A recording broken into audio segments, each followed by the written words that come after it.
আমি গাড়িতে বসে বসে ফেসবুক ঘাটছিলাম, তা একটা খুব ভালো ভিডিও দেখলাম। তোমরাও ভিডিওটা দেখো। আর ভিডিওটা যে বানিয়েছে তাকে মন থেকে সালাম।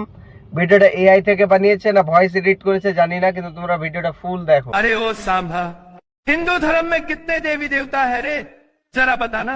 33 करोड़ देवी देवता हैं। समझ नहीं आया, फिर से बता। सनातन धर्म 33 करोड़ देवी देवता हैं। 33 करोड़ या 33 कोटि? करोड़ नहीं शायद, करोड़ है नहीं, अरे 33 करोड़ है। और इस देश में हिंदुओं की आबादी कितनी है रे? 100 करोड़ सरदार। 100 करोड़, मतलब 3 हिंदुओं पर एक एक देवी देवता। इस देश में मूल्य की आबादी कितनी है रे? 22 करोड़ सरदार। हम 100 करोड़, टोपिया वाला 22 करोड़, हमारा 33 करोड़।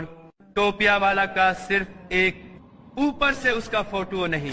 फिर भी हम खतरा में ही कैसे संभव है रे? हिंदू खतरे में ही है। खतरे में हिंदू नहीं सरदार, खतरे में तो अंधभक्त हुआ है। তো বন্ধুরা ভিডিওটা কেমন লাগলো কমেন্ট বক্স কিন্তু খোলা আছে, কমেন্ট করে যেতে ভুলবে না কিন্তু।